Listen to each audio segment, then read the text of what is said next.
And this is Aya of the Dawn. Thank you so much for joining me for another weekly live astrology chart reading and transit reading. Okay, so this month is going by super fast and it's chock full of activity. Do you guys agree? So, alright, so like I said before, you guys have to know your charts because I'm not saying your names. This person's chart here is a Virgo ascendant. And most people know their sun. Okay, sun and, Scorpio ascendant and sun in Virgo. Oh, okay. That's cute. And your moon is in Aquarius. Do you know who you are? Do you know who you are, darling? Alright, so the first thing I notice is your Pluto and Venus in the 12th house in Scorpio. There's just a lot of drama in your love life, but it's like spiritual drama. It's like as the world turns Buddha style. You know what I'm saying? You're working with your mythological archetypes. You're running into your soulmates and your twin flames, and you're working out issues in past lives. Who's going to be in power? Not you, right? You never feel like you're empowered, but that's because you can't feel how controlling you are. Yes. With Pluto in the 12th house, that'll make you feel like out of control. Next to Venus, you'll feel out of control in your love life. You'll feel like everybody's running all over you, and then you'll want to put the smack down on the relationship, but really you'll feel like, timid, like the one being abused. Oftentimes the 12th house is a lot of blind spots, so you'll have to look at the ways that you do the same things you feel like other people are doing to you, so that you can heal that aspect. Aspects in your 12th house gone on unhealed. I'm sorry, I can't speak today. Gone unhealed will take over the rest of your chart, because it's really important for you to end these dramas and return your energy back to source where it belongs. So this lifetime, your love life really doesn't belong to you. You are to be devoted to spirit. So, and I also see this in the theme over here for you in the 8th house. And Gemini, watch your mouth. It will get you in trouble this lifetime. No gossiping. It'll get right back to the people you're talking about. And you're viciously honest. And you don't really like people,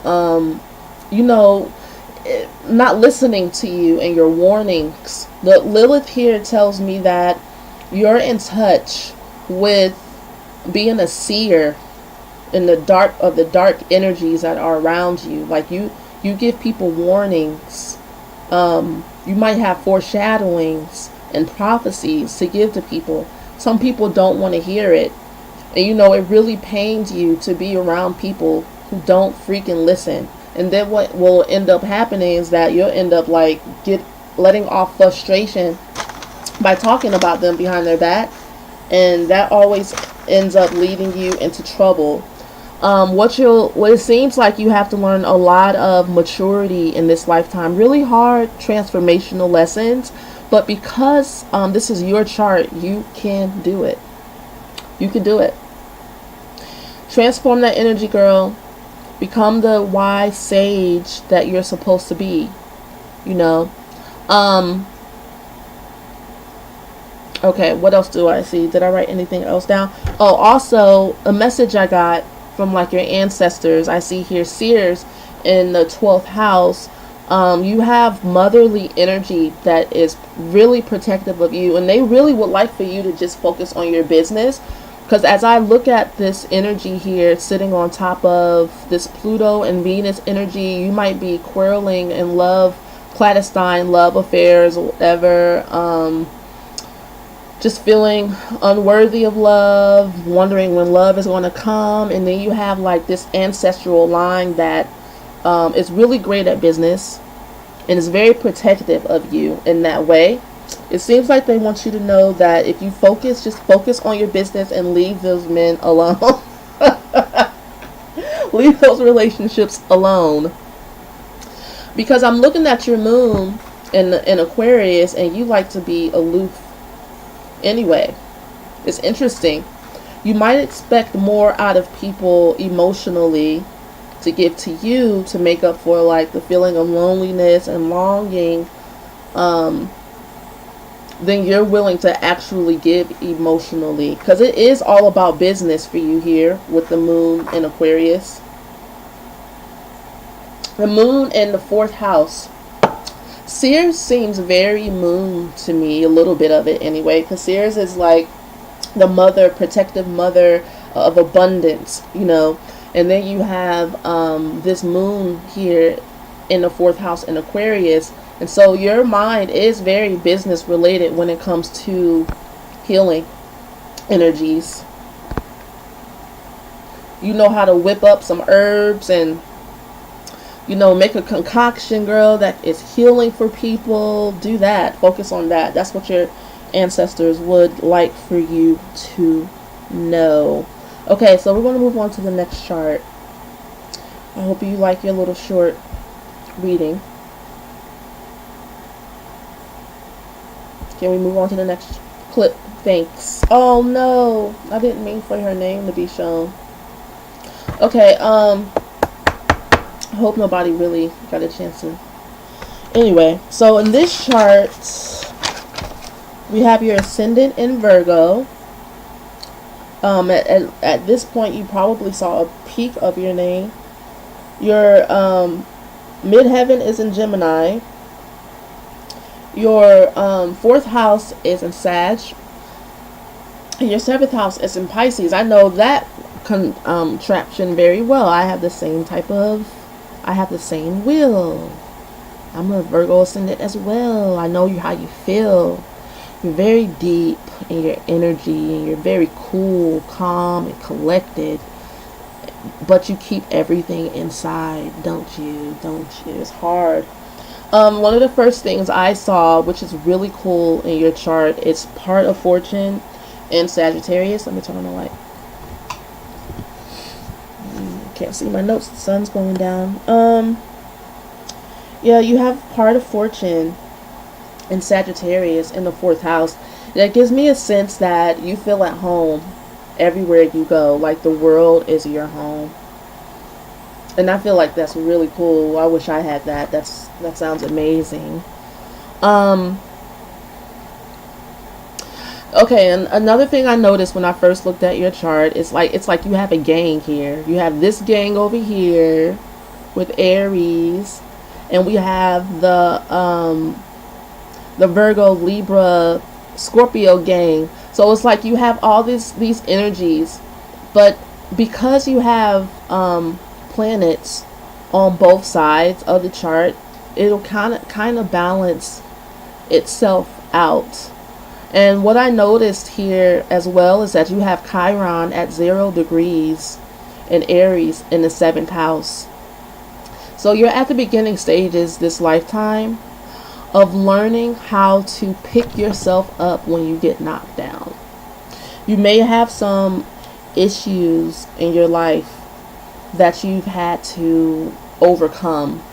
And with Chiron and Aries, it gives you the feeling like, well, oh well, you get yourself up and you dust yourself off and we keep going. But you might have a really hard time doing that this lifetime because Chiron is at 0 degrees. This is something new for you. That's definitely new for you. And we also have your North Node in Aries in the 8th house. So new beginnings is a thing for you. You might be really good at initiating projects.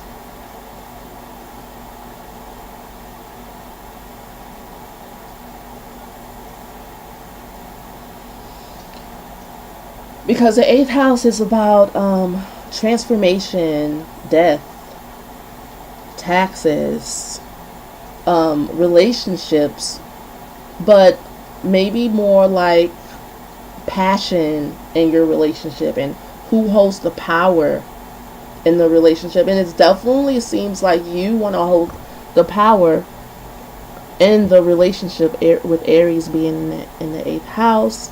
You have a lot of sexual energy, but you also are very critical of yourself when it comes to your inner transformation. You expect a lot out of yourself this lifetime to really grow. I think it's really interesting to have Aries in the 8th house with Saturn, because this is not where you are going to have that much mastery. And Saturn like has this expectation for you to master this energy, to master your movement, like your business life, who you talk to, who you're around. So, I mean, having Saturn in Aries might be really good and help you actually complete your projects. Because with Aries in the 8th house, a lot of times you'll start something and you love the beginning phases. Because I was thinking that you might be good at helping other people initiate things in their life, like advising them through the whole process, because Aries in the 8th house has a really hard time sticking things through. And with Saturn and Vesta next to each other, you are really focused. You'll be damned if you don't see things through. So you might have some like really energetic projects going on in your life, and you need like all this strength and workitude to get it done. Well, good for you. And because you have all these planets here, and they're major planets too, Mars, Pluto, Jupiter, and Uranus in the 1st house, you have a lot of identity work to do. There's a lot of pressure on you to hold up a certain identity, and your identity goes through lots of transformations, and that'll be really hard for Virgo, because Virgo likes to hide, and it seems like you go through your transformations in public. And I would say that the 8th house and Aries energy is very public as well, because Aries is very showy. So everything that you would want to be private, it seems like it's almost like tabloid fodder for other people. And you might feel agitated a lot being a Virgo ascendant, and I am so sorry. You might be really shy, but you're forced to put yourself on display. And you have the moon in the 11th house, like your feelings, your moon and Cancer in the 11th house, you know, you're really, maybe you are some type of like group therapist or something to do with groups and you caring for people. Lilith and Gemini, oh my goodness.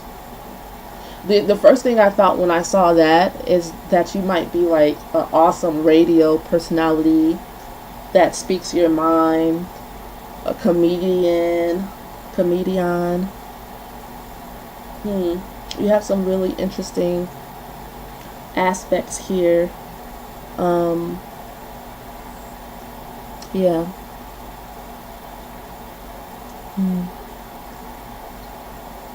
Neptune and Scorpio next to Venus. Yeah, it seems like you're here to really transform the way people feel about spirit, to share your experiences, and to be like a public advocate of transformation like an example for other people, but you're vocal about it though, you know, and you might be very vocal about your agitations. You know how annoying it's been to not be able to really share yourself, or having a lot of setbacks in your life. All right, so let's get into the transits, everybody. I hope you enjoyed your reading. Now, a major transit coming up on the, let me look at my ephemeris. On Thursday the 17th is going to be Venus, Trine, Mars. Okay, so Venus is in Sagittarius, transiting Sagittarius right now. And Mars is in Aries. And they're going to be, wow, that's a lot of love. That's a lot of passion. Two fire signs connecting with one another. You could possibly meet someone new, because Sagittarius is about new experiences. And Mars is about, Aries, Mars in general as well is about new beginnings. So if you would like to put your petition into the universe to meet someone new, go out on a date, have some fun, fall in love. Oh, this is a lot of fiery energy. It's a lot of fiery energy. And then to top it all off, there's going to be a full moon, I think on Sunday, on the 20th.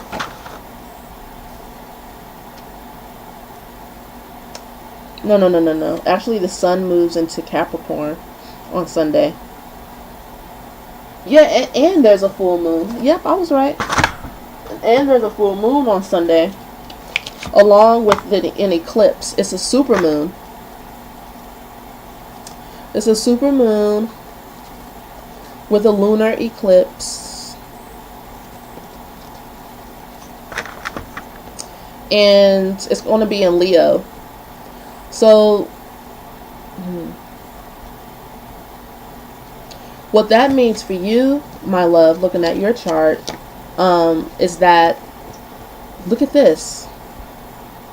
So there's going to be a super moon, a super full moon, and an eclipse.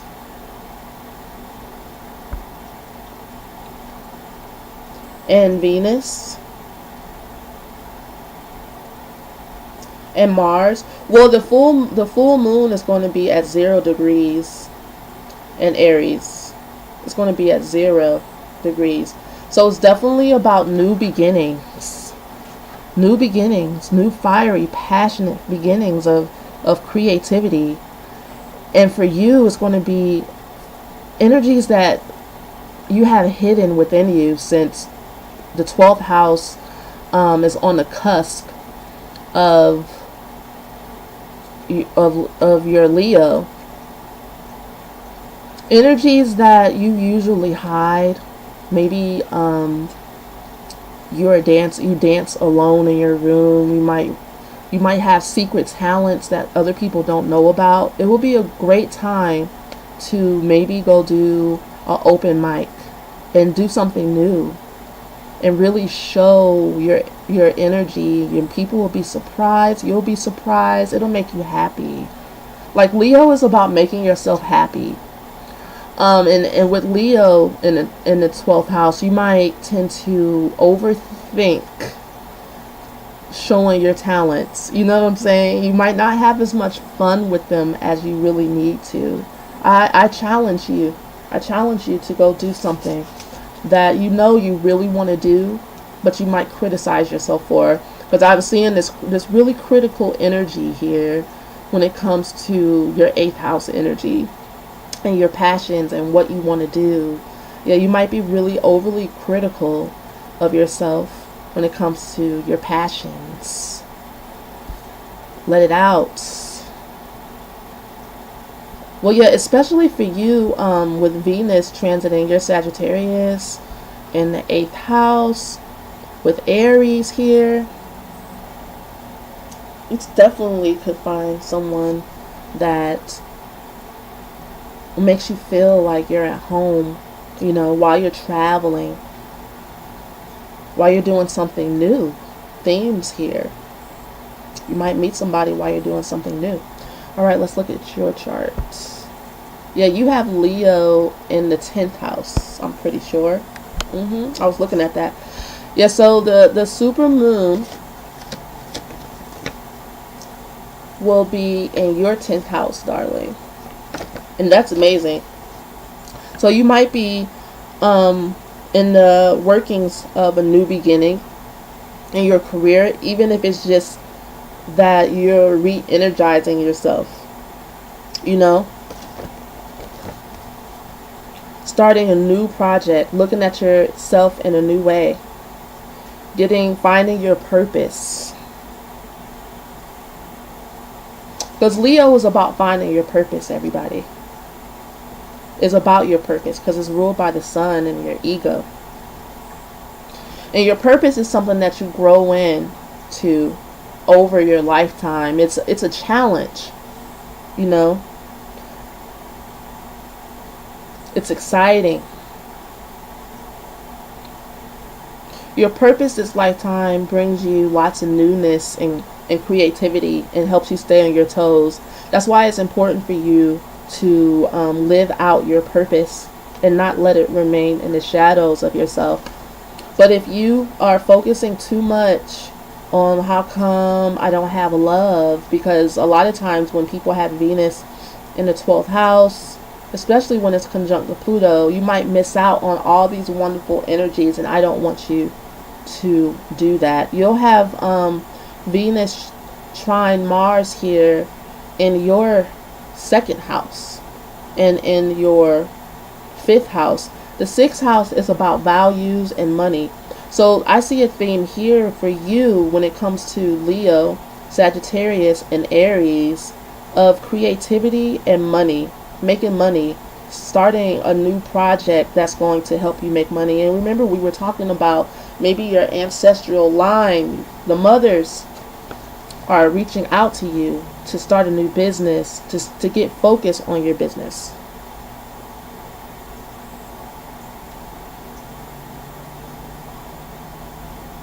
Yes, and the eclipses are about illuminating, and so is the full moon.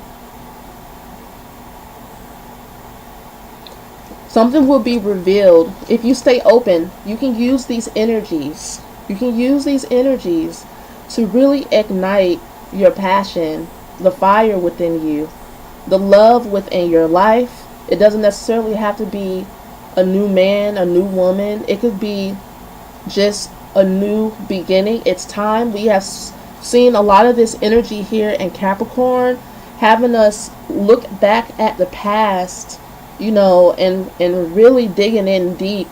I missed out on the Vesta and Lilith transit here when they were conjunct, like they were really tight last week.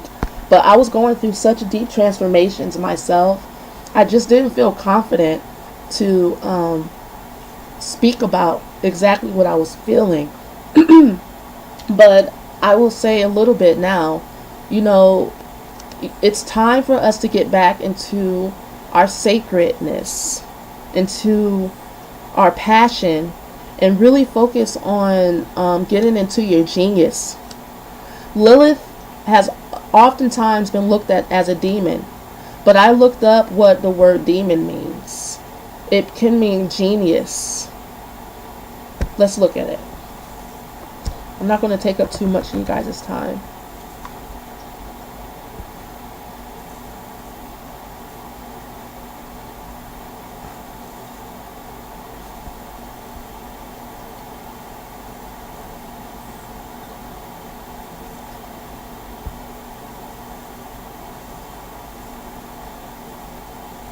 It can mean genius, wizard, expert, master, virtuoso, maestro. You know, depending upon who the leaders are and have been in society, is how they choose to view something within you. It's time to take back ownership of how you view yourself. Get into your highest version of how you view yourself. Yes, call yourself a goddess if that's the energy you want to go towards. Call yourself a master if that's the energy you want to go towards. Whatever, however you view yourself is the energy that's going to be brought to you.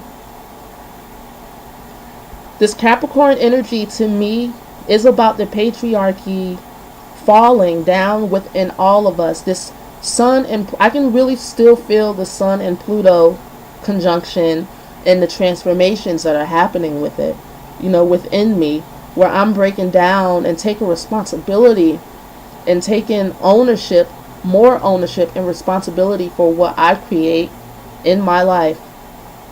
And here you have Capricorn on the cusp of your third house. And so you are really into your creativity and communication, you know. So having all this energy here may make you feel unworthy to speak your mind and use your voice.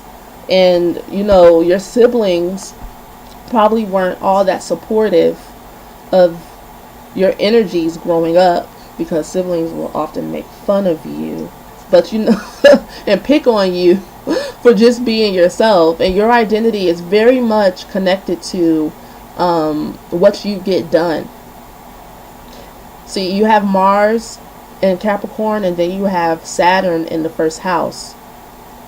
It's really important to you that you're on the right track and you take your identity and what you do in life and what you accomplish and what you manifest in life very seriously, you know. So I would, if I were you, I would really pay attention to whatever this new beginning is for you when it comes to your purpose. It's going to be a moneymaker, and that's really important to you. So I bid you guys good night. Have a great week. Enjoy your rituals with yourself and the people you love. Don't give your attention to energies and beings and things that don't make you feel good. It's not worth it. Peace.